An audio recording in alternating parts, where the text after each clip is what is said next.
Hello and welcome to You've Seen It Before, Movie Reviews, A Connection to the Mind, and welcome back to my continuing reaction series on the Orville Season 2. I'll just be giving my thoughts on the episode as well as some instances of things that you may have seen it before, as in comparisons to be made between this episode of the Orville and other shows and movies that have come before it.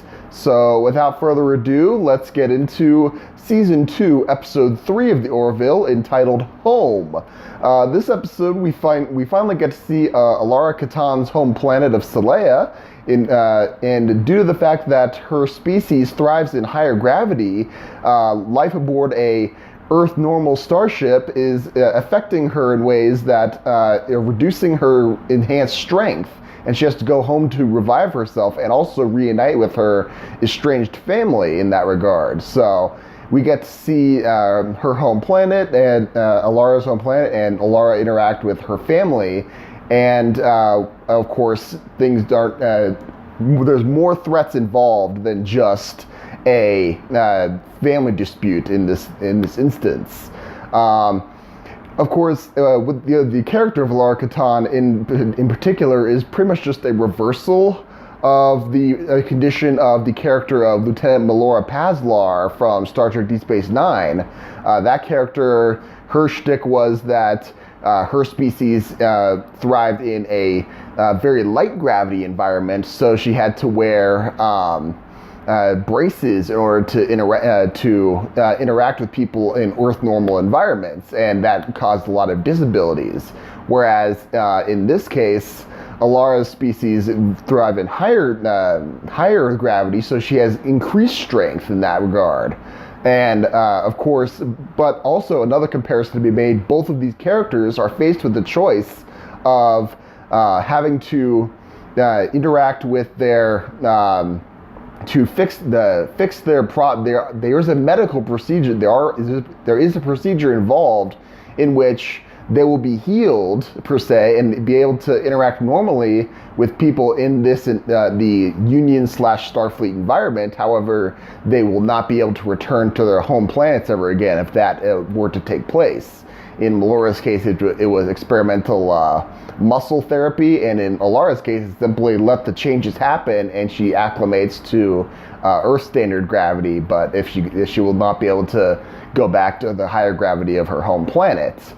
Another thing about this episode is that it's very similar to another Deep Space Nine episode, The Prodigal Daughter, in which Ezri Dax on Deep Space Nine has to go back to her home planet and is forced to reunite with her estranged family there. So, as I've said in the past, that the Orville is pretty much it's not a Star Trek ripoff per se, but it delves heavily into Star Trek lore and those story wells in order to. That's why I've said in the past that the Orville is almost more Star Trek than Star Trek at this point in time, since it's kind of recycling all these old Star Trek stories. Which can be a good thing, or it can be a bad thing in this case. And speaking recycling Star Trek storylines, they also recycle Star Trek actors, since we once again see Robert Picardo as Elara's father, and we also see John Billingsley as the male, the father of his son who was ruined by Elara's father academically, and he's seeking revenge on him. So.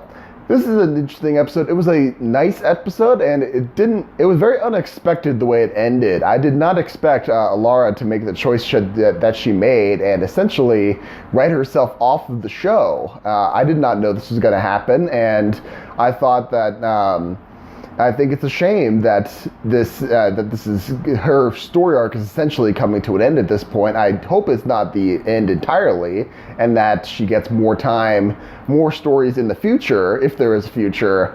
However, I thought that her farewell gift to the captain was a very sentimental one, and I thought that was very well done. So. I thought this was a good change of pace. I think this is more delving into a change in tone of from season 1 episodes, whereas season 1 they were kind of more 50-50 humor and serious. This one, they seem to be more 75% serious and 25% comedy, and the comedy that they do actually mostly hits the mark. They seem to be pulling their comedic punches, as it were, and I think that this series is benefiting from it, if this is any indication. I look forward to how this will translate to the rest of the series, if this is any indication. So, there you have it. Those are my thoughts on the Orville Season 2, Episode 3.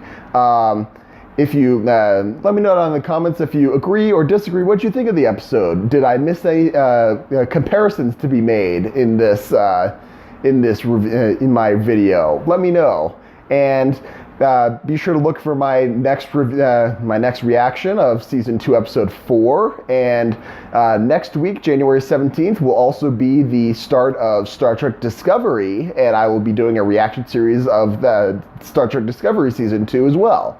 So, thank you all for watching. I appreciate whatever audience I can get. And just remember, there is nothing new under the sun. And yes, you have seen it before.